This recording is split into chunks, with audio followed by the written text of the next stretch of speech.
And how long is it? At 6 a.m. We should be parked out.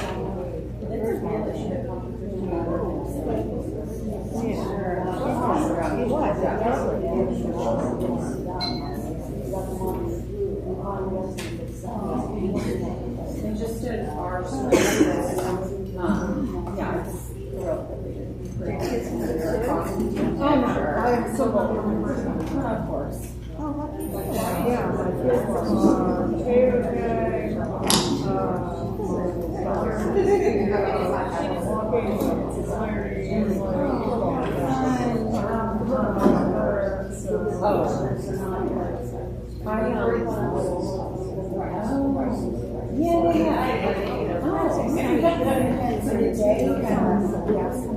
she's very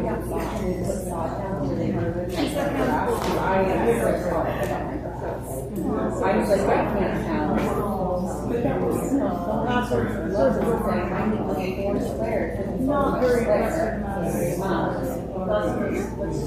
it's like,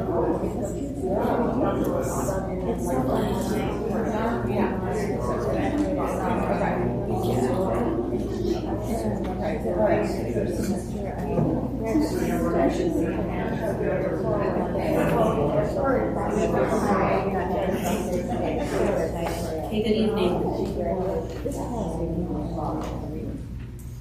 This is the Monday, May 20th, University of Heights City Council meeting. I want to thank everybody for coming. This is Thomas Lee Caldwell. Sorry about that.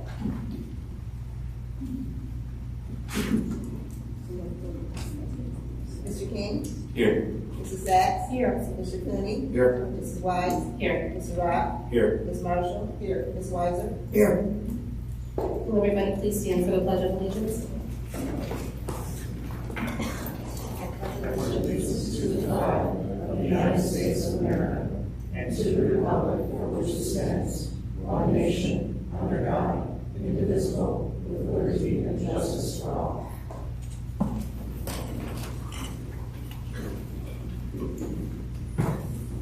Okay, we are now on to the reading and disposal of the journal. We do have a set of minutes. Is there any discussion? Yeah, Mrs. Sachs? Thank you. So Ms. Kelly, I sent you some correction. I did one correction. That was extremes pages. Somebody responded. Okay. No. I responded to Mrs. Wise, so you started not seeing it. Okay. You want to say it along? No. Yeah, Mrs. Sachs, you have a table? Give me 1 second.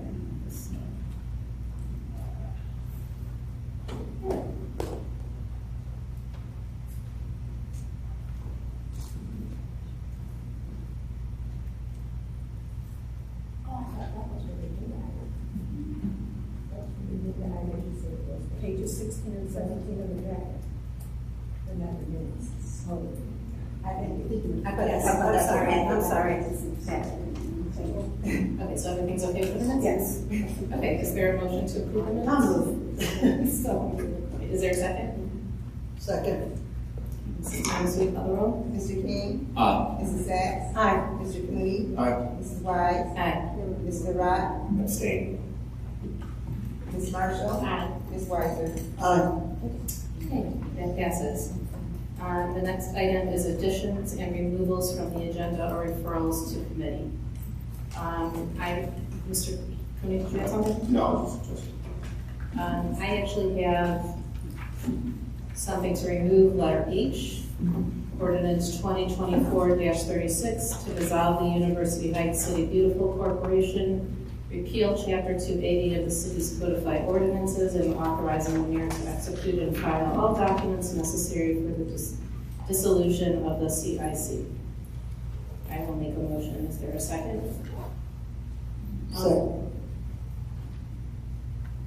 Ms. Weiser, is that a second? Is there any discussion? Will this be referred to committee of the whole? I was going to table another item when we come to it for the committee of the whole, but we can remove that. It can be discussed in the committee of the whole, yes.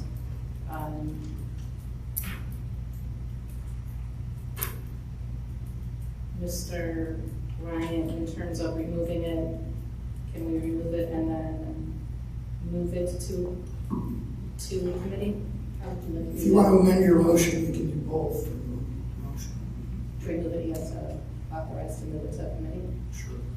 Okay, so I will amend my motion to remove it from the agenda and ask the council to move it into a community of the whole meeting, which is scheduled for 2 weeks from now.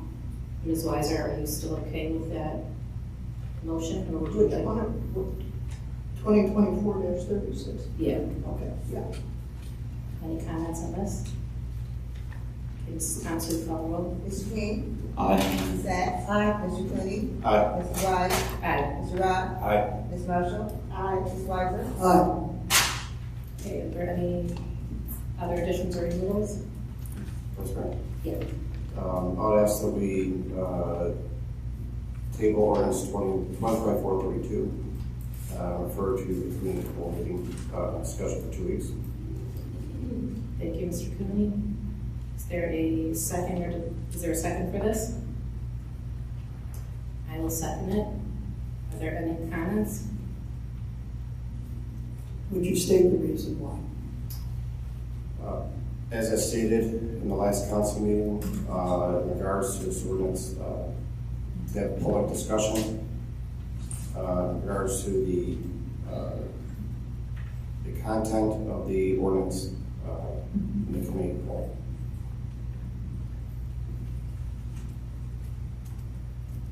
There's been no public discussion, and I would ask that we, are constantly referring to have things go through committee, gain consensus, and then bring to council. I would respectfully disagree with part of what you said. Things go to committee, they may not have consensus. They may come with majority. That's number one. And number two, discussions at council are public. I would probably say they're more public than COW, only because residents are not formally notified of COW meetings, council of the whole meetings. They're published, but they are not on a regular schedule. I'm okay with the motion, but I think that needs to be corrected. I would agree that it would be majority as opposed to consensus with your statement. Yes. And that there be a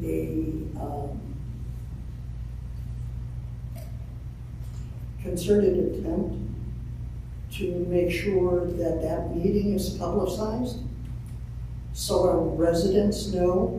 If you're saying it's a public discussion, that's fine, but the number of residents that are aware of it, that it's going to happen, can be aware of it. The other thing is it's a public discussion, but without any statement from the public. That would have to happen at the council meeting afterwards.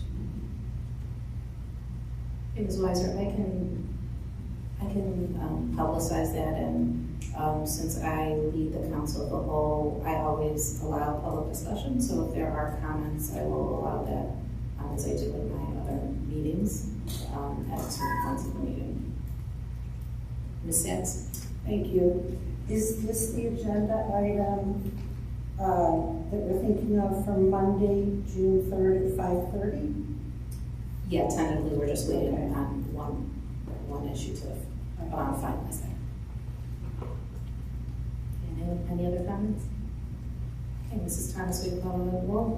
Mr. King? Aye. Mrs. Sacks? Aye. Mr. Cooney? Aye. Mrs. Wise? Aye. Mr. Rock? Aye. Ms. Marshall? Aye. Ms. Weiser? Okay, thank you.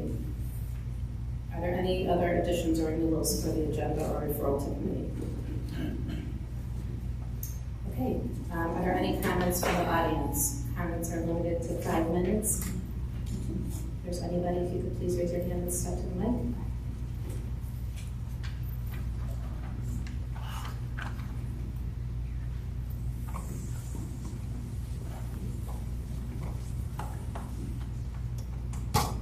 May I have an assistant tonight?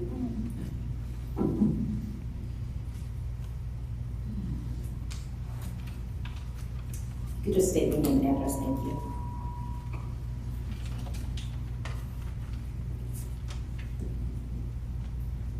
Tina Hana Beyer, University Parkway. At the last council meeting on May 6th, 2024, after the council meeting on May 6th, I reviewed the recording of the meeting on the city's YouTube page. The recording is substantially corrupted, with large parts of the discussion missing that prevent the viewer from understanding the context of many of the subjects of discussion. There is missing audio, missing video or a green screen, and at times the screen is pixelated. I'd also like to note that these and other issues have occurred with every single council meeting since the affidavit to recall the mayor was initiated on March 8th. Anecdotally, I've been told that this has actually been an issue for many years. For the record, I'd like to reread a portion of the comments I made at the last council meeting that are missing from the recording on the city's YouTube page, and I'd like to request that the timer be paused until I have finished rereading the following. I'd like to point out the following that a supporter of the mayor posted on Facebook in the last week of April regarding the current campaign to recall the mayor. Casually noted in passing, all petitions submitted to the County Board of Elections are public records. The names and signatures on petitions can be and will be examined by interested observers to see whether they match the signatures on file for voter registrations. Such signatures are not secret like ballots in an election and can be published, each and every one. Anyone who falsifies a signature is a felony under Ohio law. You can look it up.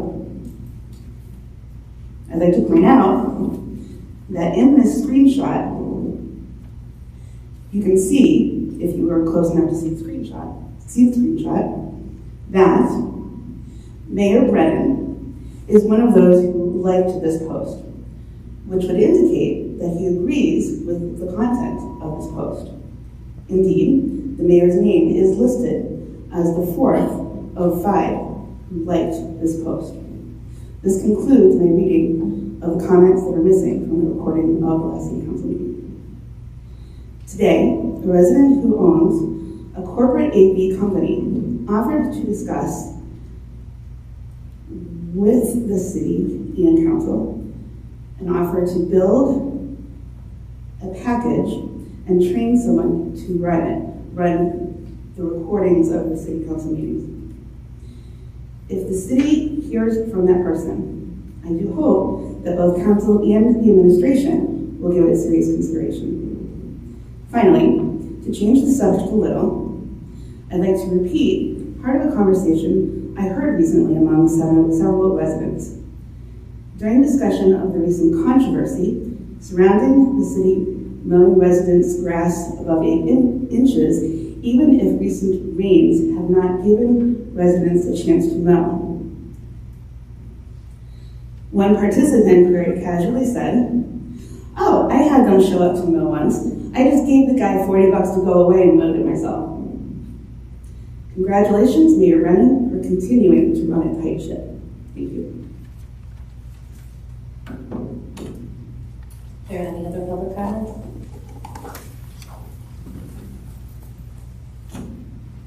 Sean Belt, 2292 Panchworth.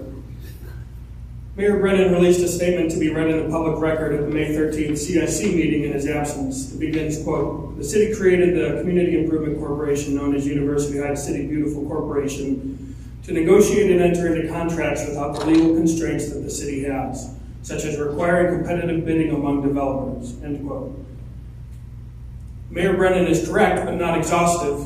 Here's a fuller list of reasons why City Council and Mayor Brennan created the CIC. Section 1 of the ordinance which created the CIC states, quote, "It is the policy of the City of University Heights to promote the health, safety, and general welfare of its residents and growth and development of business and industry within the city through the designation of a community improvement corporation as such agency," end quote.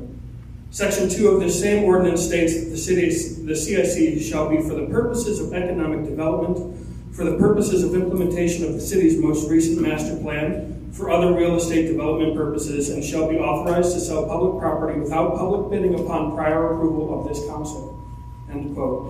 In his recent statement, Mayor Brennan continues, quote, "The CIC was created for the townhome project, which is now known as South Taylor Road condominiums and is underway, together with some infill housing which is completed. As of now, all developable vacant parcels have been developed.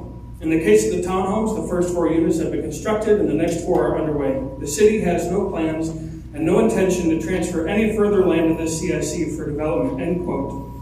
I'm repeating that last sentence for emphasis. The city has no plans and no intentions to transfer any further land to the CIC for development. As the resident member of the CIC board, I ask why.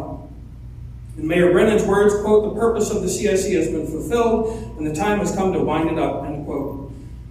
Is it Mayor Brennan's belief that the CIC was made to help create the South Taylor Townhome project as well as a limited amount of infill housings, then close up shop? Why would the founding ordinance for our city CIC list multiple purposes, all of them ongoing and perpetual purposes, if it was only created for 2 projects, one home development and infill housing for past vacant lots? Mayor Brennan's statement continues, quote, "For a time, the administration entertained the idea of keeping the CIC for undetermined future projects." Just a quick aside, Mayor Brennan, the CIC is not the administration's to keep or do away with. Continuing with his comment, this was conditioned on restructuring the governance to require an affirmative vote of 5 out of 7 on any substantive vote. This proposal was rejected by the council and council-appointed board members at the last regular meeting, end quote. The CIC has had multiple good discussions about this voting structure and to this date has decided not to change it. For Mayor Brennan, however, this is seen as, quote, "clear and convincing evidence of the City Council's continued desire to run the CIC at its whims with this controlling majority of 4 out of 7, end quote. This sentence by the mayor removes my agency as a singular board member. I am not a member of council or an administrative employee. I am a resident working alongside council and administration representatives. At the last council meeting, Councilperson Weiser related a conversation we had last fall in which I asked her to not bring an ordinance forward that sought to restructure the CIC board. I did so because I believe and still believe that our board should work through its own difficulties without council inserting its powerful influence to force change in our city's CIC. I actually agree with the idea of our board voting on who holds the positions of president and vice president. I agree that it could help to create consensus and harmony on the board. That doesn't mean I agree with the ordinance being brought forward. Rather, I agree with the goals of the ordinance, consensus and harmony in service of promoting growth and development in our city. And now with this next statement, we see the mayor inserting his powerful influence to force change in our city CIC. Quote, "After consulting with the city law director, I am announcing that except for the purposes of effectuating a wind-up, the administration is withdrawing its support of the University Heights City Beautiful CIC. The city will no longer provide the services of a treasurer or a secretary from administration staff. The city will no longer require them or require the administration directors to attend CIC board meetings. I will have prepared for the next city council meeting an ordinance dissolving the CIC and repealing Chapter 280 of the city's codified ordinances." Mayor Brennan is calling for our city's CIC to end. Is this a fitting end to such a young CIC? Do we feel there is not room for economic development in our city, that there will be no future real estate development opportunities? Has our master plan been achieved with zero need for any assistance? Will the city never again have a need to enter into contracts without the legal constraints that are put on city government? Obviously, the answer to all these questions is no. There is no reason to call for the end of our CIC. There is no reason to withdraw administration support for our CIC. There are a lot of exciting opportunities for our city in the future, and I look forward to the University Heights City Beautiful Corporation being involved in those opportunities. This CIC was not created only for the Brennan administration or for the council as it existed in 2018. The CIC was created for our future, None of the current board members will be on the CIC in a handful of years. Who knows who will be working to create this better tomorrow that is at the core of the work that administration, council, and the CIC commit themselves to. One thing is for sure, no one will be on the board if the mayor's current statement holds any sway in how the future looks. The CIC was created to work towards a better tomorrow in University Heights, and I hope it is given the chance to do that. Thank you. Are there any other comments from the audience?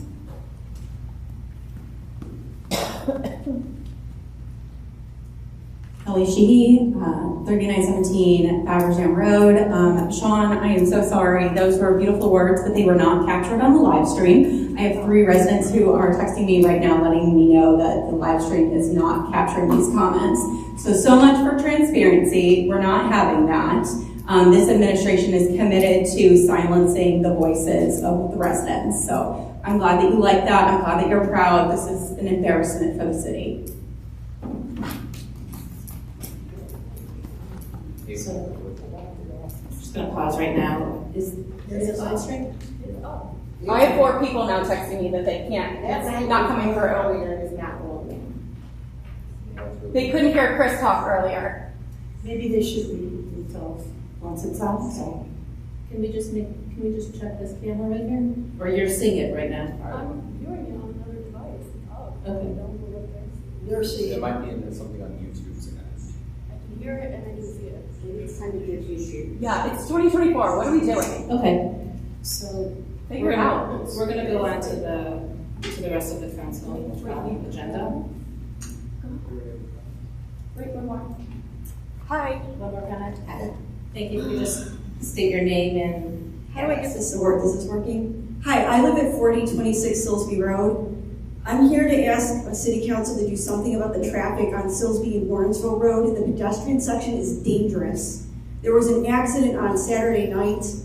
I heard 2 cars crash and I heard a scream. I went outside to see what was going on, and I don't know the specific details of the accident, but the fire, the police, and the ambulance was there. And I'm really concerned about this because people are speeding down the street, and it is very difficult for me to get out of my driveway. It's like a war zone.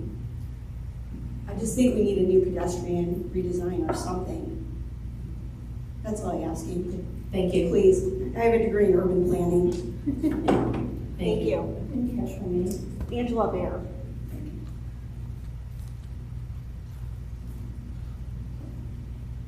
Are there any other comments from the audience? Okay. We're now up to the reports and communications from the mayor and taking up action thereof. Mayor, do you have any comments? I do. I have much to report on since our last meeting. On Friday, May 11, 2024, Euclid police officer Jacob Durbin was killed in the line of duty. University Heights police officers, including those through the Regional Edge SWAT team, were part of the response on Friday night and again on Saturday when the suspect barricaded himself inside Shaker Heights residence. That standoff ended with the suspect deceased and with the law enforcement community reeling for the loss of a 23-year-old officer. Officer Jacob Durbin was the son of Dawn Marie Durbin and Euclid police officer Vince Trousseau. A police family, Jacob had 2 grandfathers and 2 uncles who also were police officers. This past Friday and Saturday, I attended the wake and funeral mass for Euclid police officer Jacob Durbin. My heart and my deepest condolences to his family, to Euclid Police Chief Scott Meyer, and Officer Durbin's police brothers and sisters in Euclid, to our agency who were intimately involved in the incident response,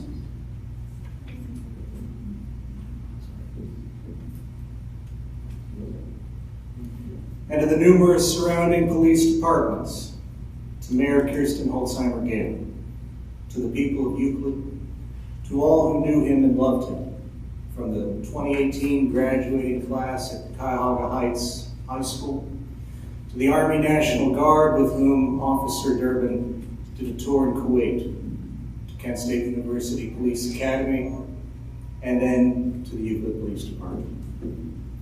This was an awful blow to our communities, and to our law enforcement community in particular. The events were solemn and somber. The officer was too young to die. His parents were too young to lose a son. His fiancée, Liv Webker, does not get to marry her best friend this July. In giving up his life, Durbin saved the lives of 4 people, 2 civilians, 2 fellow police officers. He died a hero. Yet his murder was senseless and unnecessary. Another in the long list of those lost to gun violence in America. We must do better for ourselves, for our children, and for our police, to whom we hold the highest of standards, to whom we give the highest level of trust, and to whom deserve our protection as surely as they protect and serve us, while ready to lay down and actually laying down their lives in the line of duty. I never met Officer Jacob Durbin, but I knew him as I know people like him. I work with people like him in our police department, and I know him through his service and through his dedication. May we do better to protect them from harm. On May 7th, I was part of a joint announcement and press conference for the new First Call program. As the chair of the former Heights Hillcrest Communications Center Council of Government, Shaker Heights Mayor David Weiss and I had occasion to discuss at length what would become known as the Mental Health Response Program, or MHRP. This started as an initial pilot program in Shaker Heights for identifying situations where dispatching a licensed independent social worker in addition to or instead of police, which was then envisioned to expand into University Heights and other Heights Hillcrest cities. We have watched with great interest and attention the successful piloting of this program, the strides that have been made in public health and public safety, and now with grant funding from the Adams Board, from the US DOJ's COPS grant, the State of Ohio SCIP grant, the Gund Foundation, and Cuyahoga County. We here at University Heights will soon be able to dispatch a licensed independent social worker and select appropriate situations. At the last City Council meeting, we passed the ordinance formally authorizing University Heights to join our partner cities, Shaker Heights, Cleveland Heights, South Euclid, and Richmond Heights, in the program we now call the Crisis Assistance and Local Linkage, or First Call program. This is a major advancement in public safety and public health for University Heights and for all of the Heights Hillcrest cities. What it means to our city simply is getting vital care to people who need it. It means meeting people where they are. Simultaneously, it means better use of our resources through diversifying our approach and through further acknowledgement that 911 calls do not have a one-size-fits-all response. Like all cities, University Heights has its share of folks who call 911 for want of other resources to get them the help they really need. With the First Call program, University Heights and other Heights Hillcrest cities will be better equipped to meet those needs and better serve our community and our constituents. In the immediate view, the residents of our community will be better served. And in the long view, I foresee that this expanded pilot will not only be successful in our 5 cities, but will serve as the template for further expansion, countywide and beyond. My thanks to my fellow mayors and elected officials, including our city council, and especially Mayor David Weiss for his vision, to County Executive Chris Renane for his vision, to our police and fire chiefs, all the first responders, our law directors, to Metro Health's recovery resources, to all those who made this regional effort possible. On May 15th, I participated in the annual Ride of Silence. Some 35 bicyclists made up the Heights unit, riding from John Carroll University to University Hospitals at University Circle. Another 42 bicyclists rode from Willard Park in downtown Cleveland to meet us at University Hospitals. Councilperson Brian King led the Heights unit. In 2023, 550 people biking and walking were hit by motor vehicles in Cleveland. We strive to reduce that number to 0. Last week, Superintendent Elizabeth Kirby, Cleveland Heights Mayor Khalil Sarin, and I, together with other officials, met with Governor Mike and Fran DeWine in support support of Sight for All United and Vision to Learn to get eyeglasses to children who need them. Last week and this week, Oxford Elementary students have new eyewear. Of 265 students screened, 74 were prescribed glasses. Being able to see in the classroom is obviously essential to success in learning. Last week, Deanna Bremer Fisher, Dennis Pitts, and I attended the Tree City USA Awards in Rocky River. This year marks University Heights' 46th straight year as a Tree City USA. This is the strong work of 3 mayors, several service directors, and the commitment made by the residents of University Heights, whose special assessments fund the Shade Tree Fund, making the strides in our tree program possible. Further proposed enhancements to our tree program are forthcoming and will be announced. Earlier this year, City Council authorized the hire of L&E Group to assist the city in its efforts to obtain funding for a major sewer project here in the city, specifically the manhole separation project to improve the sanitary and storm sewer system in our city in order to mitigate environmental contamination in Northeast Ohio. Representatives of L&E Group and I have met with our federal and state officials here at home, in Columbus, and Washington, D.C., seeking their support. Tonight, I'm pleased to announce that Congresswoman Shontel Brown has selected our project as one of her 15 community project funding requests that she is advancing to the House Appropriations Committee for consideration. This does not guarantee funding for our project. However, we cleared a large first hurdle in obtaining Congresswoman Brown's support for this $1.1 million in funding, and we will continue to advocate for the funding for this project.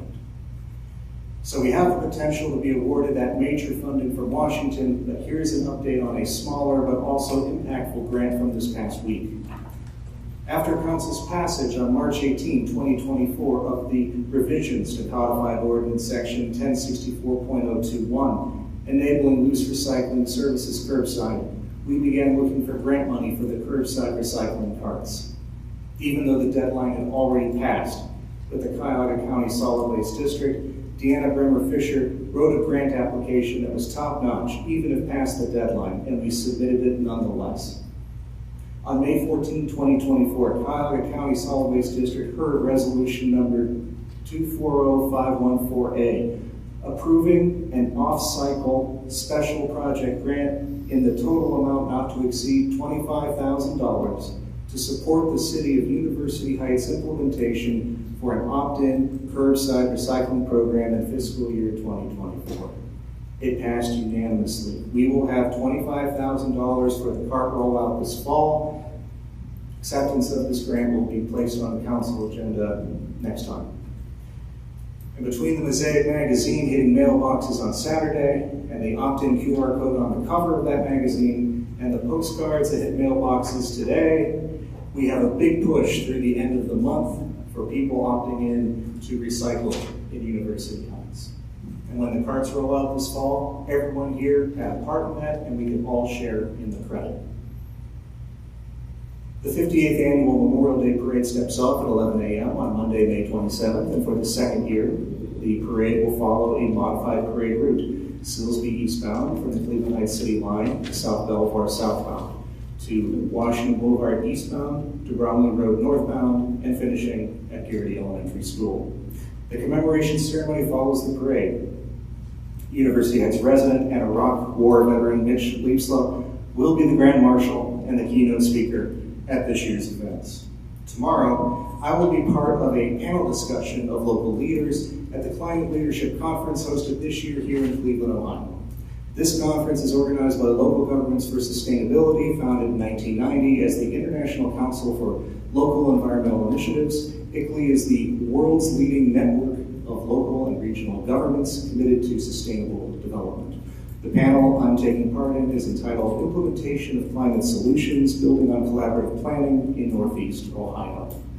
My fellow panelists will be Sarah O'Keefe of the City of Cleveland, Joe McDonald of Nowaka, Deepa Vadeas of NOPEC, and Andy Botang of Cleveland Heights.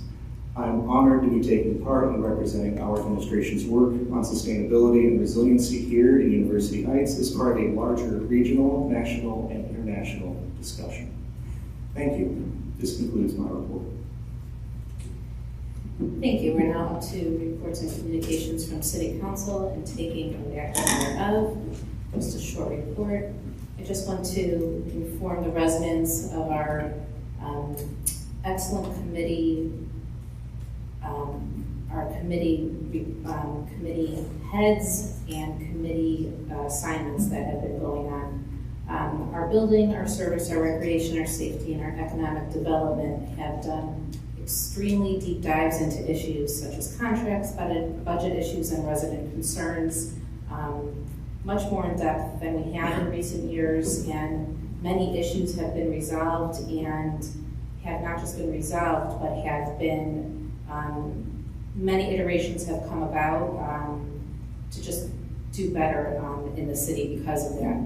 I'm glad the mayor mentioned something with Chantel Brown with sewer infrastructure.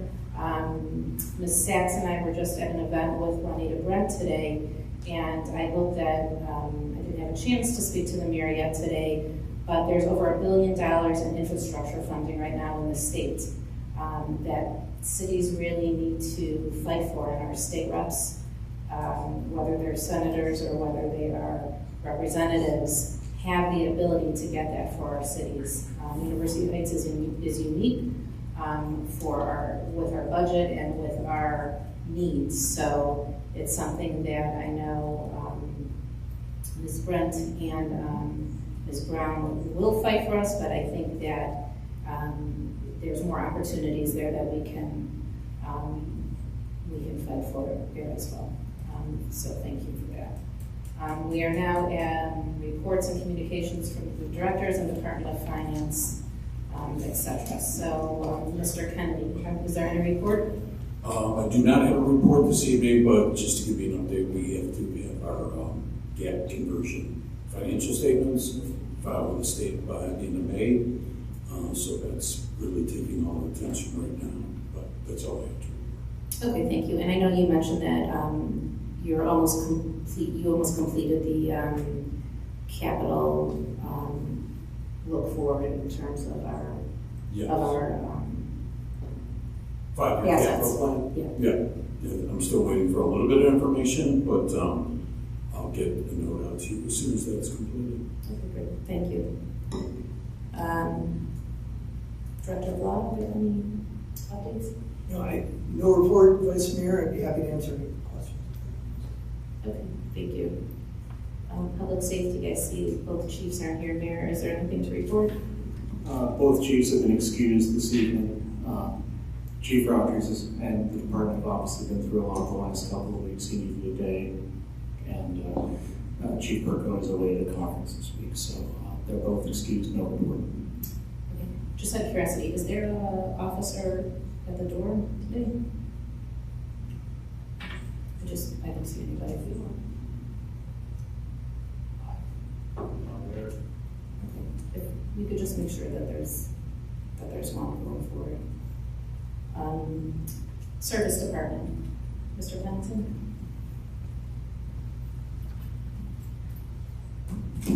Good evening, Vice Mayor and members of Council. Just a brief update with the outgoing of the mosaic and the postcards. As of just before council meeting tonight, we were approximately 1,250 opt-ins for the recycling program. About 81% of those are the 95-gallon larger cans, with 19% being the smaller cans. So we are right at the 1,250 mark as of tonight. Okay.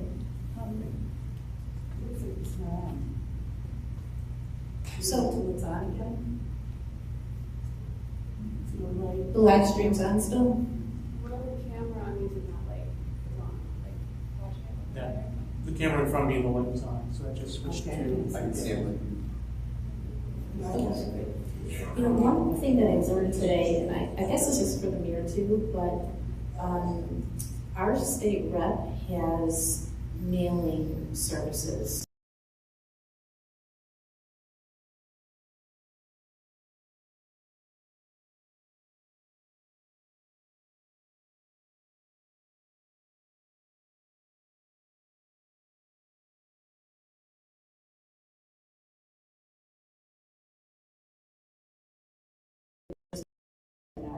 that today also, so that's something to. Because I think, you know, it's supposed to.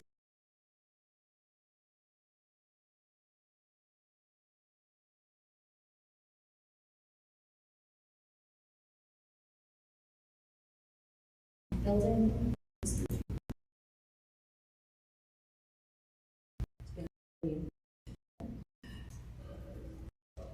Mr. Keegan, are there any?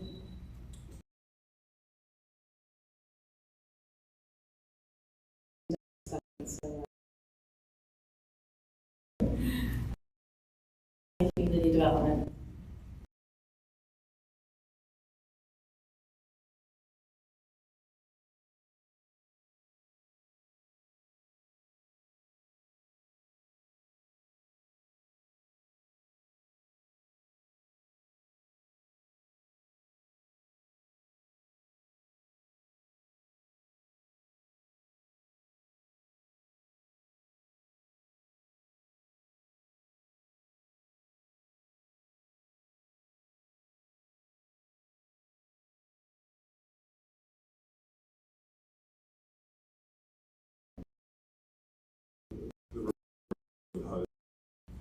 So we went into the basement during the inspection, and there's excess mold in the basement.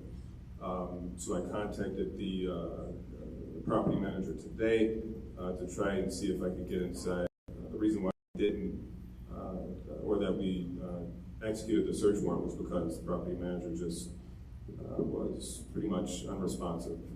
So I may have to get another search warrant to go inside with the health department. I will be requesting the council deem this property a nuisance during the next hearing, or during the next council meeting, and based on the health department's assessment, this may lead to the property's condemnation.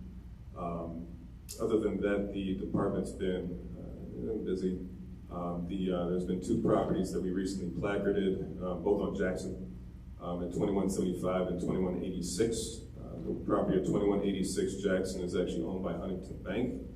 I will be getting in touch with them in regards to doing an interior inspection. The placards were in regards to the properties being open to entry. 2175, the back door was open, along with the garage. 2186, the garage is open. Open garages is something that the department takes seriously. So we'll be following up with both Huntington Bank and the owner of 2175, who Inspector Brown was already in touch with. Other than that, I have nothing else to report. I have a question, first name. On the Barrington property, who was the property manager for? Was that for HUD or for the prior owner? So they actually worked for HUD? Yeah. Okay. And just a side comment, the back door that was open on 2175 was a screen door, not an interior door. Okay. I was standing right there, Jeff, so, okay. And I live right next door to it. I agree, the garage was open because they had to take the door down to get in it to take the trash out, so. And they are continuing to work diligently, which is good to see. Right. And if we can get Huntington to do the same, you'll be a miracle worker. We'll see. Yeah, 2208 was another Huntington foreclosure that sat for something like 3 years before anything was done. So good luck. I do hope we can. I understand from the neighbor though, there was a realtor around there, so they may be pushing to sell it. And they have to resolve some of it. The bank's trying to resolve some of the property liens that have been sold out, and if they get that resolved, that might move quickly. I just have 2 questions. Mm-hmm. Is that house on Main Street going to be declared a nuisance also in the end? Which property on Main Street? The one with the broken windows that you spoke to last week? Or? Yeah. I will be also bringing that property up as well as a property to be deemed a nuisance before City Council. Okay, and that house that we declared a nuisance on Groveland, Like, what's the status? Because I I just- happened to walk by there and not, like, it's still. I just spoke with Mike Cicero about that property today. The case is not moving forward at this point, and I believe it's due to the judge who's handling the case. If it's not moving forward, there isn't really too much that the housing department can do. So it's kind of frozen, and he said that he was going to try and see what he could do to sort of help move things along. But yeah, the case itself was filed over a year ago, so it's been a while. Okay. All right, and one last question.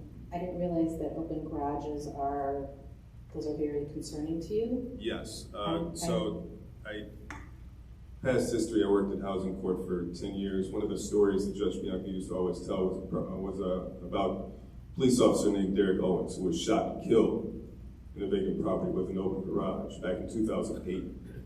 So anytime there was a property that was before the court, he would always order that the property or that the garage be boarded, or secured, especially if it didn't have a garage door, if the garage door was inoperable. So yeah, we do take open garages seriously. So a couple months ago, I emailed you a property on Rubyville doesn't have a garage. Doesn't have a garage door. Oh, door. A Okay. garage door. I'll check and see. So I know it still doesn't, because the resident, their next door neighbor, asked me about it again. So if we can just we'll find that one too. Yeah. Okay. All right. Thank you. Vice Mayor, Jeff, correct me if I'm wrong, and I did talk to Brad about garage doors that are open, but correct me if I'm wrong, Mr. Engelbrecht, you are talking about vacant properties yes. with open garage doors, just so residents don't think they, property has just to be clear, we're talking vacant properties, not properties that are occupied. And one other question. The Groveland property, is that in Shaker Court? Or is that in Common Pleas? That's in Common Pleas. Okay. Common Pleas makes sense, it's right in this spot. Shaker, I think, moves a little faster. They do. Okay. As long as there's service. Are there any other questions? Okay, good. Thank you. City engineer?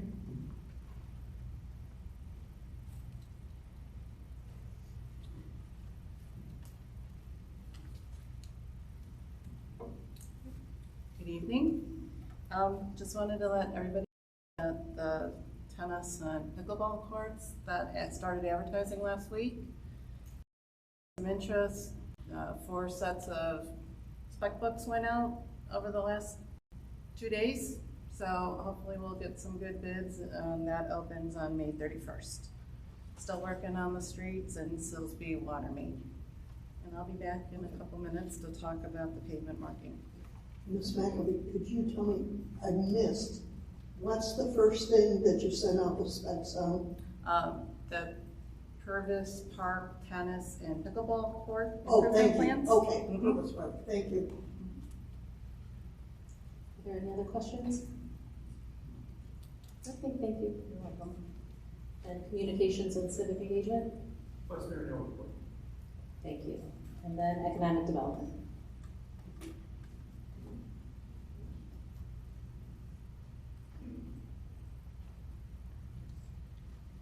Good evening, Mayor and Council. Just want to announce that for the Economic Development Committee, we'll be having Zone Code come for our next public meeting on June 25th. That meeting will be from 6 to 8 p.m.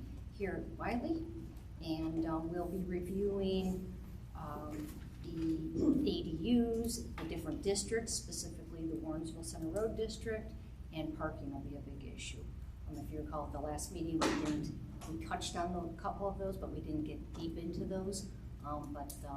That public meeting will be, for that we'll have a draft. Once I receive the draft, it will be sent out to the committee and to all of you prior to the meeting, so you have time to review it beforehand. Ms. Weiser? Mrs. Strucker, was there like a doodle sent out for that meeting? No. Oh, it was just set up on some I talked with Councilman Rock. Right. There was no doodle. This was the availability of Zone Code. So this particular meeting, that's their availability. Have other meetings to expound on what the findings are before they go too far down. I would like to hone in on where we're proceeding. As a member of the committee, Councilman Rock, I really would have appreciated getting some forewarning and not here at this meeting. I appreciate that. Thank you. Okay, do I have any other questions? And just so, just to touch on that, we were given one date, actually, so, you know, just because of, actually the consultant is getting married, and we didn't want it to go till into the end of July or into August. I felt it was gonna be too long, so, yeah, we were kind of strapped. We weren't tossing dates around. We usually do, but in this case we didn't, and because of him getting married and gonna be gone for a while, I just felt if we waited till the end of July, we're really pushing the whole Oh, I thing don't down the road. disagree. That wasn't my point, Mrs. Drucker. It wasn't my point at all. Okay. Okay, thank you. Okay, now get to the reading and disposition of ordinances, resolutions, motions, and consideration of agenda items. Agenda letter A, motion to approve seeking bids for the 2024 pavement marking program. Ms. Matthew?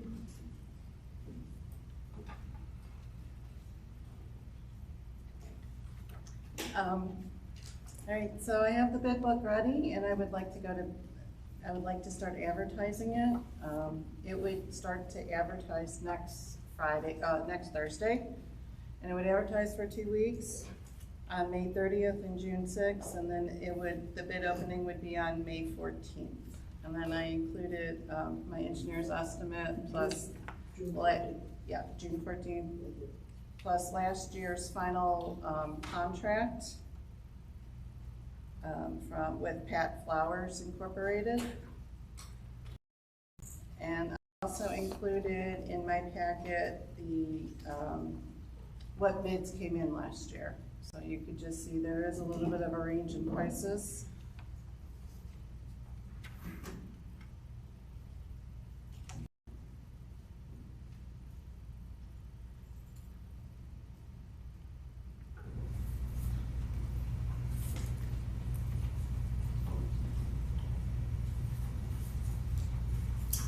Yes, Mayor, I have a question.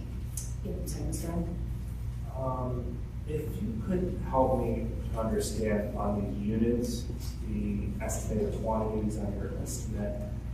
I know in the past we've had issues with quantities, and I think this time around we're going to try to get a finite number of what those quantities are. Could you explain where you got your quantities from? Well, a lot of them are record quantities. I talked to Joe Chuney. I did some spot checking using the GIS, Geiger County GIS, to spot check some of my quantities, and I felt like they were correct numbers. And the reason I asked, well, there's two things. One, on your estimate, and I get it's just an estimate, but your estimate versus last year's actual is almost double. And so I started peeking at what caused your estimate to increase so much. I get costs go up, I get prices increase, but I'm also seeing a lot of quantities here that have varied, most of them actually. So I wanted to just get a better understanding. For instance, the number 6 item on your estimate here is for the crosswalk line 12-inch type 1. It's 27,597 linear feet at $1.50. That came out, that was the largest line item, so I'm picking that one out first at 41,000. But on the actual cost from last year, that one was 23,353 feet. So it's quite a substantial jump in quantity and a 50% jump in cost, and nearly double when you take the two into account.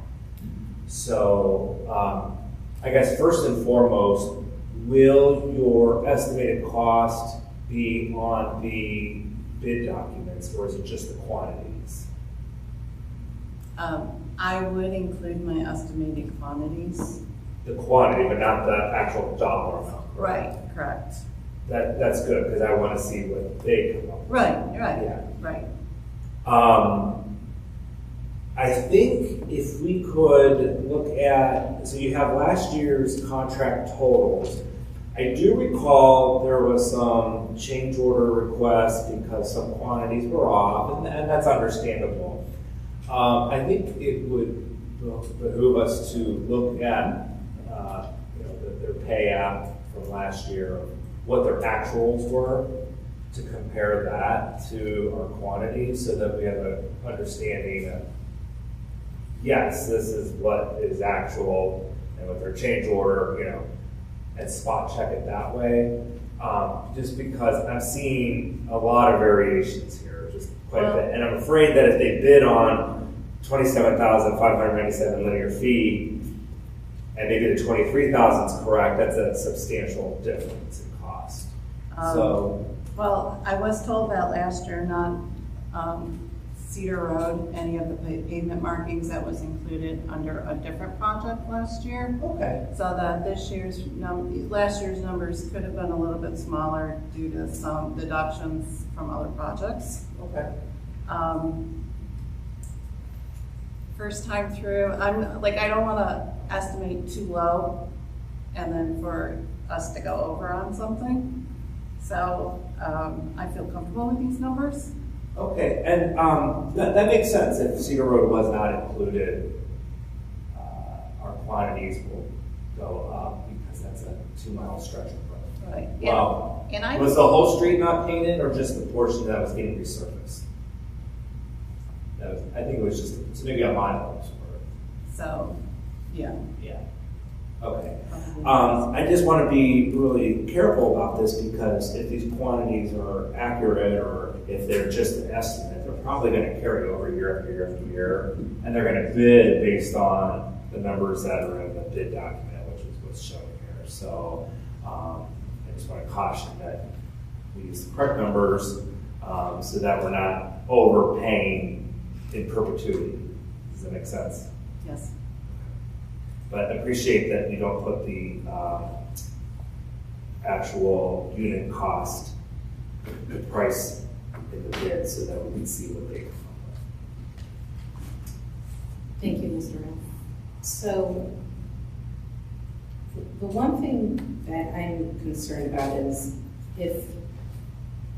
so you're saying you think that the biggest change was because Cedar Road was not in last year's? I don't know, I feel like maybe if there's something that looks good, maybe it was excluded last year, but I can't say for 100%. I didn't get. Right, because, there's no school zones on Cedar Road, and there's also no bike lanes on Cedar Road, and those are pretty significant, those changes are pretty significant. And it is, the project in total is double, and Cedar Road, by the way, for sure, that has an impact on this. I'm not at all, taking that into consideration. For sure that does, but how does it work when we decide on the vendor? Are they only going to charge on what their actual unit cost is? And what they paint, yes. Okay, so they will not, if it's 5 and we wrote 10 in the bid, they're only gonna charge us for 5? Yes. Okay, so, and we trust that they're really gonna only charge us Well, for we'll 5? have an inspector. Make sure that they're doing the work, and we'll check the pay requests and have an inspector also check the pay request to any items that, any quantities we want rechecked or recalculated. He will go out and take a look and count up what he needs to count up. Does it make sense at all to have, since the last 2 years were so off, just because of a variety of different things? There were a lot of reasons why the last 2 years were off, to actually have somebody measure them. or somehow measure them, I don't know how you measure them. Is that worth it at all to us, or is it worth it? Now we have, there's no projects that, outside projects that are striping this year, so whatever they actually do this year, they do this year, and that's what we're gonna go by. I feel like I'm gonna keep better track of quantities this year and be able to produce a more defined list come next year. So if you wanted to do it beforehand, we could take the time and do it beforehand, or we could start counting and measuring as it's being done. I think a good first step is to look at last year's pay request. Yeah, which you have it. Understanding Cedar's not on there, but at least that'll give us a good basis on. So, yeah. However you guys want to move forward, I can check some more numbers, fine tune this, and update it before the end of the week. Thank you, Ms. Murphy. Perhaps just a random sampling of that one line and measure that and see how that compares, rather than the whole thing is.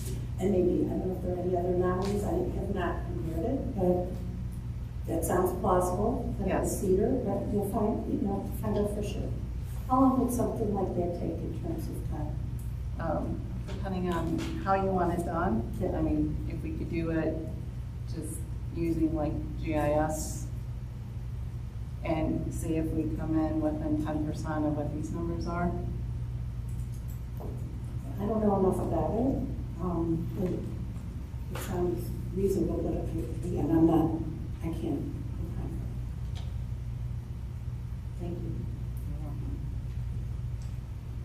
Yeah, I'm comfortable, this is your first year with our city also.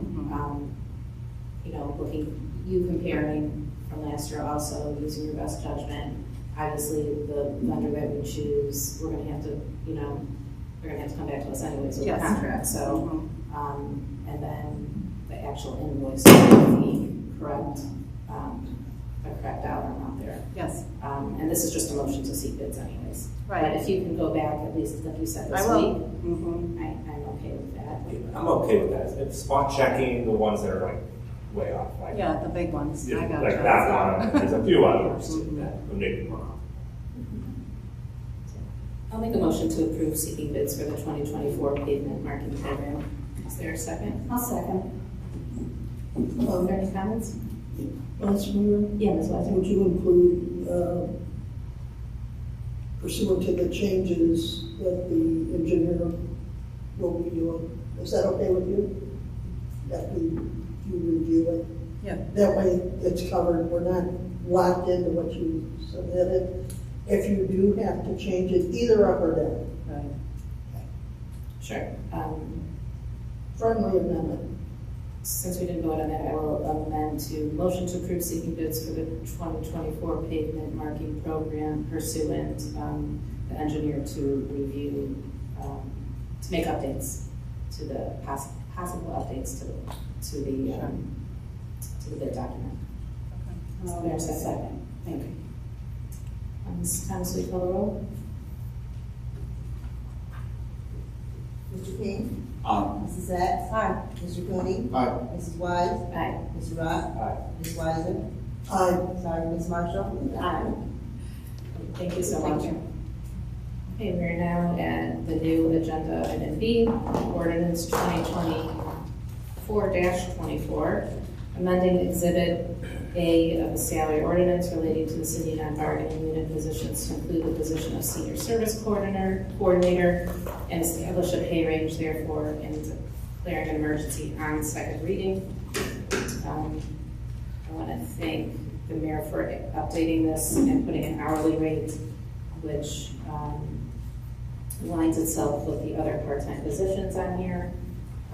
It now says $25 to $31.25 on here. Are there any questions? And Ms. Sacks? Thank you. Do all job titles have job descriptions? And if they all come before council? Is that, okay?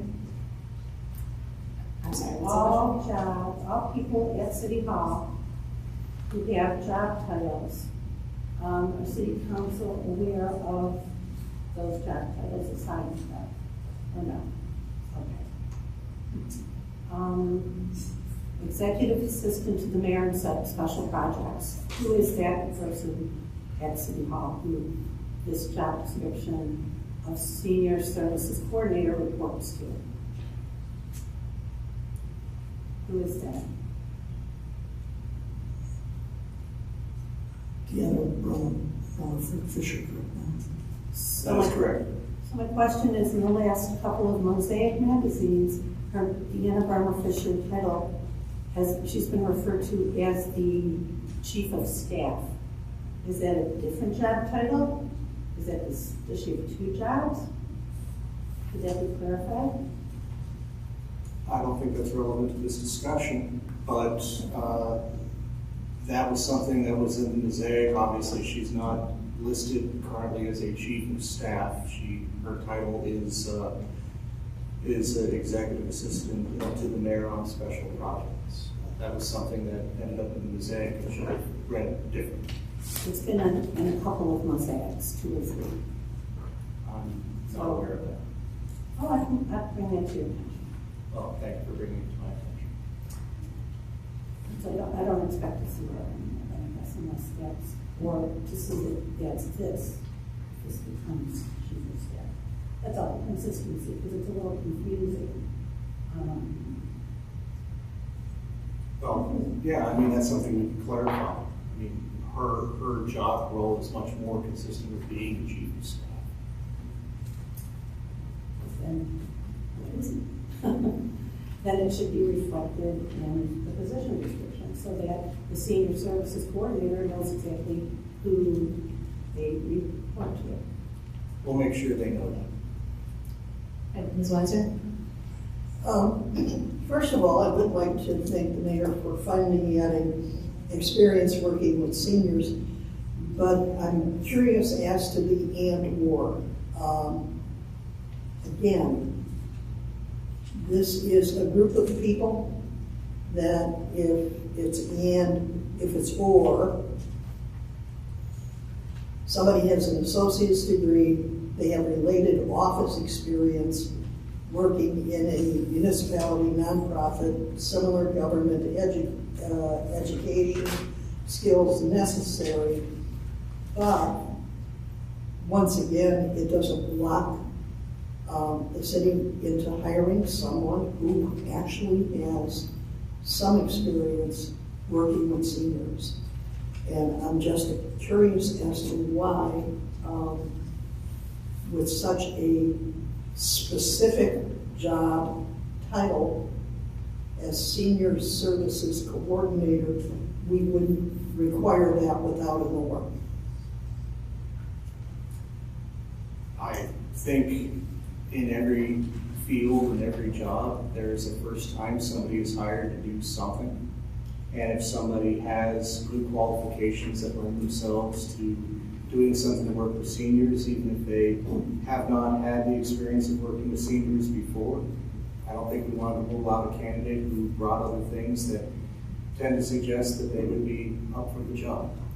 I think our last Senior Services Coordinator's previous position was Community Development Coordinator.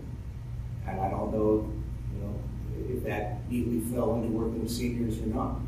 It may have to some extent, but when that person was Senior Services Coordinator, that was the first time you've been a Senior Services Coordinator. It was the first time we created the position. I certainly agree with that. I would point out, though, that Walter was older and actually did work with a lot of seniors in a lot of his life and around this city for numerous years and understood them fairly well. I do know that the limited programming that our seniors had, a number of them have said to me that that was something that they actually stopped going to because of the sameness. There are very active seniors in this city that would need something a bit more. I have serious concerns that if we just hire somebody who has no background with understanding seniors, that what's going to be presented may not necessarily give our seniors what they need. They are a different population than our younger residents. You can even see that in the park, where we tend to do things that would emphasize what people who are younger would want to do, and we provide very little programming there in a way that would meet what some seniors may want. When we say the word seniors, we're talking about people from 50 on, generally, because then you get into AARP, and the 50-ish hate to be called seniors, but we have active residents that are in their 70s and 80s. And I just have major concerns with that, and I needed to put them into the record. Ms. Sands? Thank you. I wholeheartedly agree with Councilwoman Weiser. As someone who's actually worked with seniors in several different capacities as a direct service clinician, as well as an executive director and different jobs in between, seniors do need they have special needs in terms of their preferences, perhaps sensory, different things that they experience at a different stage in life that differentiates from children, young adults, middle adults, etc. So I actually wholeheartedly agree. I'm thinking back to the different job descriptions I've had to write as well as implement, and they all have some sort of focus on experience or education or something with seniors more than anything else, more than a college degree or whatever. It just depends on what it is. Some do require a college degree, but this sort of thing just has to be this position would really need to understand the needs of senior citizens or people who are in whatever category of age we determine, so that we hit the mark and we're able to really provide services that are meaningful and desirable to them. I have another comment. Okay. I'm just wondering how many of the employees here, city employees, have in their job descriptions the sentence, or part of the sentence, the employee may occasionally experience hostility from the general public. So the odd phrase that I asked about last time that's still there for this job. I understand earlier there's something that's more appropriate, that they deal with the public and have to, there's some kind of wording that makes sense, that shows that provides information and assistance to senior citizens in a professional, courteous manner, receives and responds to complaints in a courteous and respectful manner. I mean, that's appropriate. But the hostility, that's just odd. Is it normal? That's normal? Is it in anybody else's job description? Even the mayor's?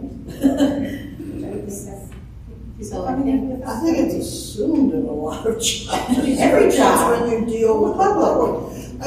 Councilwoman Sachs, I would say that we have all probably felt the wrath of a resident that is upset, is verbalizing that upset to a higher degree than normal, and we take it as a part of the job. On a part-time position, especially where we're hiring people that may be younger, I probably think it's a wise thing to do, so they know they may deal with people who are highly arrayed and need to learn how to deal with that. You don't think the professional and courteous manner Yeah, and it's, well, this time it's a challenge for everybody. That's 20% of the job. So I want to thank both of you for putting that into the record. We are voting on the salary ordinance piece of it, but I think those are important discussion items that I hope the administration will think about. Is there a motion? No, I'm sorry. Yeah, if I may address that. I'm gratified to hear the comments of Mrs. Sachs and Ms. Weiser this evening. There's a lot more we should be doing for seniors.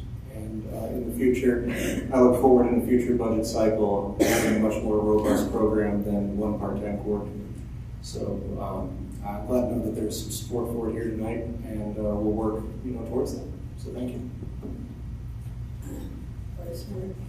Ms. Weiser. The reason I brought it up, it also affects my vote on this. Because depending upon what we're going to hire, depends upon the pay. Right, so we all know that we can't, we had no say in who gets hired for this, unfortunately. So our job is to make sure that it adheres to the budget and to this pay range of rate. So is there a motion to amend the exhibit of the salary ordinance 2024-24? So moved. Is there a second? A second by Ms. Marshall. Are there any comments? I'm sorry, I missed the, what are we amending? That's the actual the title of the ordinance. Oh, I see. Thank you. Ms. Thomas, will you call the roll? Mr. King? Aye. Mrs. Sachs? Aye. Mr. Cooney? Aye. Mrs. Wise? Aye. Mr. Rock? Aye. Ms. Marshall? Aye. Ms. Weiser? Okay. We are now at agenda item C, ordinance 2024-29, amending section 892.03 of the tax code relating to exemptions to the city admissions tax ordinance on second reading. Mr. Kennedy, you're discussing this? Yes, thank you. This was presented at the last meeting, the first reading. Is to eliminate a provision that's decades old that's been in our codified ordinances. It would primarily apply to John Carroll, but could possibly apply to other situations. And it has never been enforced to the best of my knowledge, at least during my tenure here and in the immediate time period preceding that. So I spoke to Mr. Bryan and I spoke to Mr. McConville about the possibility of just clearing this up to avoid any kind of inconsistencies and potential audit issues in terms of enforcement.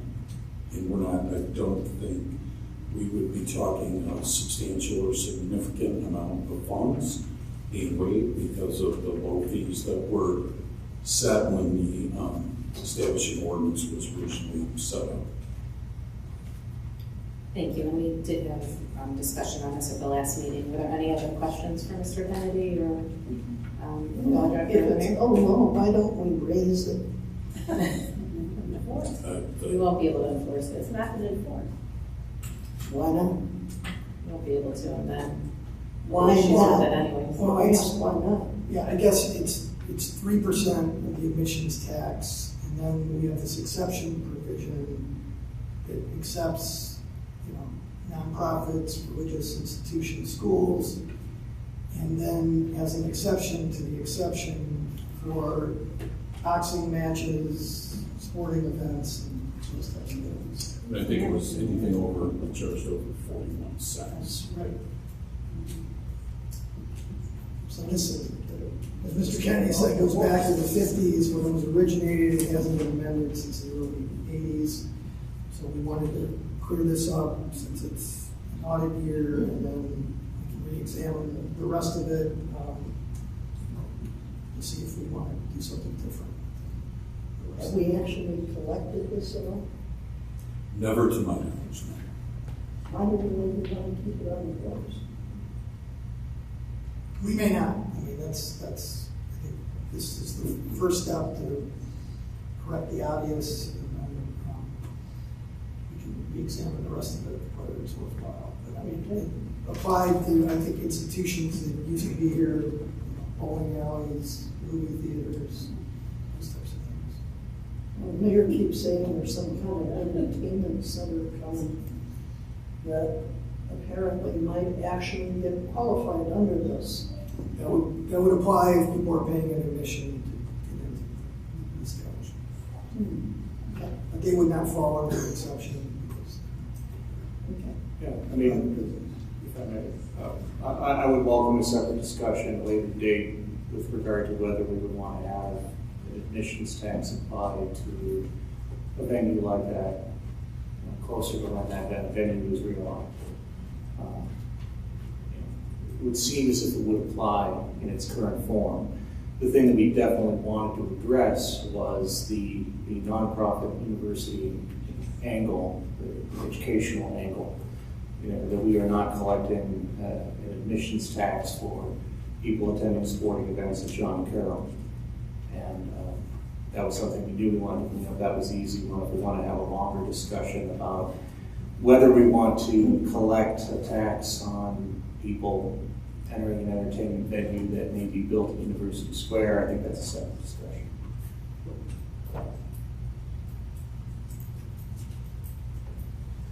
Okay, we can, if there ends up being any type of venue that comes, if university, hopefully when University Square closes and that comes to fruition, we can put that in a finance committee meeting. Is there a motion to approve ordinance 2024-29? So moved. Is there a second? I will second it. Is there any comments, discussion? Mrs. Thomas, will you call the roll? Mr. King? Aye. Mrs. Sacks? Aye. Mr. Cooney? Aye. Mrs. Wise? Aye. Mr. Rock? Aye. Ms. Marshall? Aye. Ms. Weiser? Okay, agenda letter D, ordinance 2024-33, authorizing and directing the mayor to enter into agreement with the city of Shaker Heights for fire department vehicle and apparatus mechanic services and declaring an emergency, non-emergency.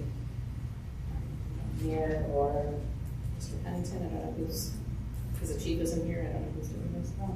Oh, I thought council person Marshall might be sponsoring this, and she already committed. So we did discuss it in the safety committee meeting earlier in the month, and I referred it to council for that particular meeting. So I am in agreement with it. So I support it. I recommend that. Well, I support it. Yeah, this was, community discussed what Chief Perko said a little bit, the mutual agreement with Shaker Heights and how that would work. Say that again? Yeah. You just, I can explain. So this is, Shaker Heights hired a mechanic. It is primarily dedicated to handling their fire department fleet. This individual is an ex-military personnel that was deployed to take care of our vehicles similar to these types of vehicles. So the chief is anxious to get this in place. He feels it will save on mechanics repairs because it's cheaper than the hourly rate we're currently paying at shops. It will be as an as-needed basis. We essentially be paying per hour for the mechanics time plus the cost of parts with no markup. And that if this were in place, we'd have a mechanic that's used to handling the city's fire vehicles and is familiar with them rather than taking out to a shop where you may get a mechanic that's not as familiar with these particular makes and models of vehicles, and that the turnaround time because of the proximity of taking them there and picking them up, so faster turnaround time because we have priority as opposed to a regular place that's servicing many department vehicles, and we have vehicles in service more often and hopefully save some money. thank you. And I just want to say this is a perfect example of shared services and resources that I think we should continue looking for neighboring cities. Does anyone else have any comments? Mr. Ryan? Yeah, I just want to agree with that sentiment of regionalization. This is just an example of how something like a repair can be done in a regional effort, and it benefits Shaker as well because it's part of our shared services where our fleet responds to emergencies in Shaker and vice versa. It makes sense for them to prioritize these vehicles that are in their neighboring communities as it impacts them as well. This is on emergency, so is there a motion to suspend the rules? So Motion is by Ms. Weiser and second by Ms. Sachs. Mrs. Thomas, you call the roll. Mr. King? Aye. Mrs. Sachs? Aye. Mr. Cooney? Aye. Mrs. Weiss? Aye. Mr. Rapp? Aye. Ms. Marshall? Aye. Ms. Weiser? Aye. And on the main motion. Mr. King? Aye. Mrs. Sachs? Aye. Mr. Cooney? Aye. Mrs. Weiss? Aye. Mr. Rapp? Aye. Ms. Marshall? Aye. Ms. Weiser? Aye. Okay. Agenda letter E, ordinance 2024-34, ordinance updating and amending sections 444.06, 444.07, and 412.07, and repealing sections 444.12 and 444.13 of the city traffic code related to bicycles and declaring an emergency on emergency. This was also discussed in safety, and I think Mr. King will probably be the best person to discuss this. Thank you, Mr. Mayor. This ordinance seeks to update the codes pertaining to bicycles in University Heights. Much of the current code has been in place since the 1950s. These proposed changes clean up the language of our code and reflect the realities of today. The largest change is the removal of mandatory bicycle licensing. It is the recommendation of cycling advocacy organizations nationwide, including that of Bike Cleveland, that mandatory licensing or registration is a barrier to entry for cycling. In discussions with Chief Rogers, I learned that only approximately 6 bicycles are licensed per year. Rather than have our police department in charge of registration, I propose that the city recommend residents instead voluntarily register their bicycles with the free national registry, bikeindex.org. I've already had discussions with Mr. Cook on how these can be communicated to residents should this ordinance pass this evening. I think there's an opportunity to significantly increase the number of registered bicycles by making it more easy to do so. I'd like to thank former University Heights resident Scott Kuboff. A few years ago, he performed the initial research that led to this ordinance. I'd also like to thank members of the Heights of Bicycle Coalition for helping review and provide feedback. Also, thank you to Chief Rogers, Councilwoman Marshall, and the Mayor for review and feedback. We had a lengthy discussion during the last Safety Committee meeting on May 6th. May is Bike Month, and it would be ideal if we could pass this ordinance into law this evening. I'd like to make a motion to approve ordinance 2024-34 on emergency. I'll second. So we want to suspend the rules, actually. So do you want to change your motion? Sure. To suspend the rules first. Okay. I'll make a motion to suspend the rules. And Ms. Marshall, I'll say. Mrs. Thomas, you call the roll. Mr. King? Aye. Mrs. Sachs? Aye. Mr. Cooney? Aye. Mrs. Weiss? Aye. Mr. Rock? Aye. Ms. Marshall? Aye. Ms. Weiser? Aye. Okay, and on the main motion? Mr. King? Aye. Oh, I'm sorry. That's not any changes.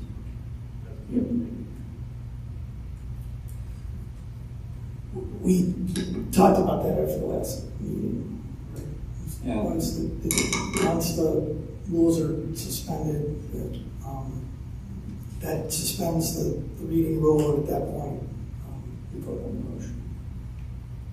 Because he stated what he was suspended, which is not. Can I speak? So prior to a few council meetings ago, we used to always say, if we were passing something out of emergency, we would make the motion and say on emergency.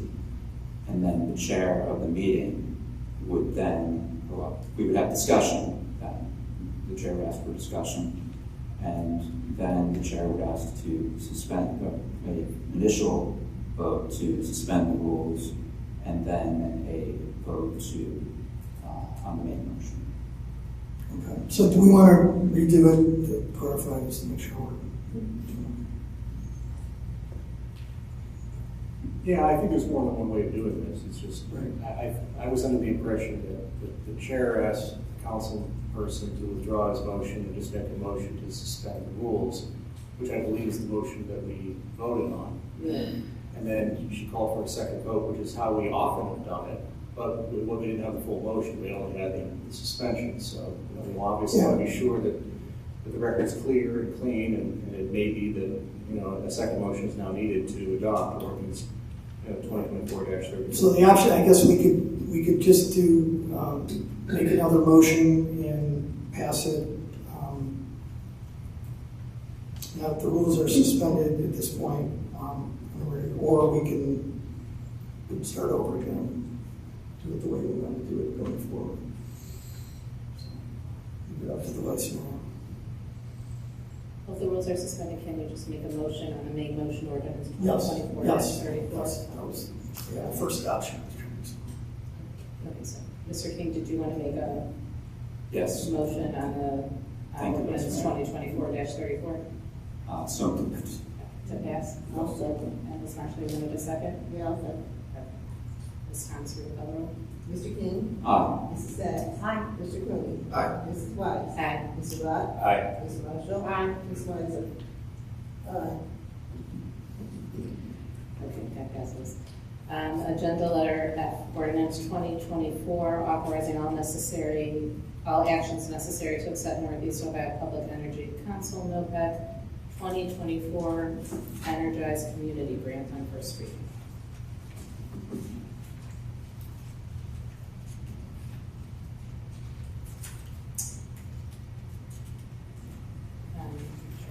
Mayor, did you want to present this grant? Yeah, just simply, we're an OPEC community from time to time.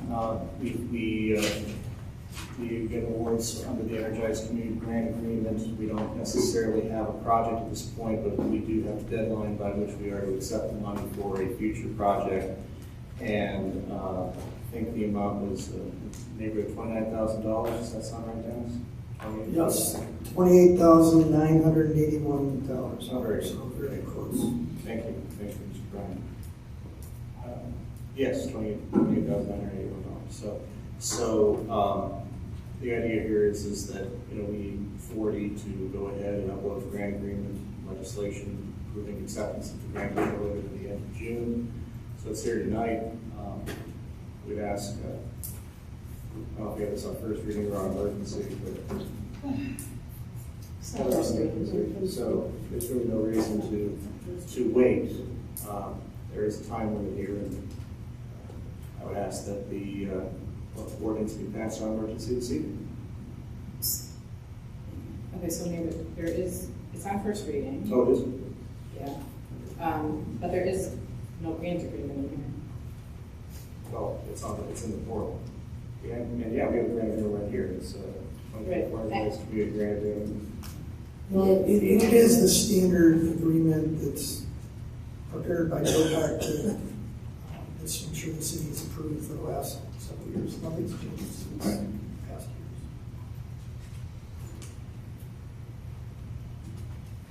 years. It's on first reading. So. Well, there's time, so we can bring it back next week. I have a question. Yeah, Ms. Weiser? Thank you. And my question is this: if we approve this, I mean, I know it's on first reading, but if we approve this without a physical grant item, will that grant item come to council for approval before submission? Yes. Okay. Just wanted to verify. And I believe we've done that previously. We would do that again. It's above the mayor's spending authority. And, Thank you. So since it is on first reading, if you could just take a snapshot of the portal, just since we have time, because it will state the $28,000. Thank you. Does anyone else have any other questions? Okay, we are now at letter G, motion to enter in an executive session for the purpose of discussing legal proceedings, personnel, and real estate matters. Mr. Bryan, is there any need for executive session? Not to my knowledge. Okay, anyone else? Okay, so we are now at reports of standing committees and taking of action thereof. Building and housing, Ms. Weiser. We had a building and housing meeting tonight. We began a rather robust discussion of the now combined safe build contract, and we're able to get answers on a number of questions that I think was very helpful. The committee is going to process a lot of what we heard tonight, and then finish up discussion in June when we'll have the next building and housing meeting. We also began discussion on the proposed Airbnb ordinance.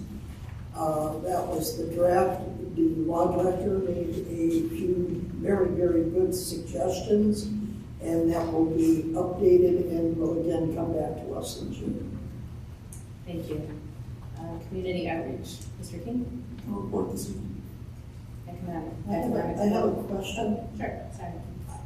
If I remember right, and please correct me if I'm wrong, there was something you might have said or sent around about we need members for the technology committee. Is that correct? That's correct. When would we begin to move forward on that? Still got a little more work to do on that. You will find out when it's in the I'll give you a call. Economic development, Mr. Robb.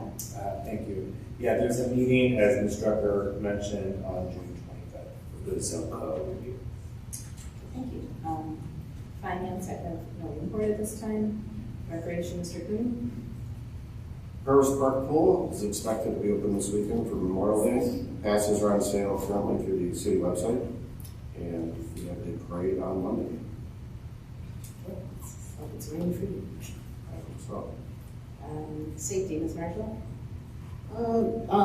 Just that it's a possibility, but not guaranteed, that we're going to be having a meeting, a safety meeting on June 3rd. I'm waiting to hear from both of the chiefs if they have any items related. Thank you. Service and utilities, Ms. Sacks. Thank you. The next Service and Utilities Committee meeting is June 10th at 6 p.m. Thank you. Committee of the whole, tentatively, we'll either have a committee of the whole meeting to discuss the CSC issues, either the date of the safety committee or after the service committee. It will depend on a couple factors, and that will be posted as soon as we know the details. Are there any reports of special committees and taking of action thereof? Any unfinished and miscellaneous business? Is there a motion to adjourn? So moved. Second. Second by Mr. Rock. Mrs. Thomas, will you call the roll? Mr. King? Aye. Mrs. Sacks? Aye. Mr. Cooley? Aye. Mrs. White? Aye. Mr. Rock? Aye. Ms. Marshall? Aye. Ms. Weiser? Thank you for coming.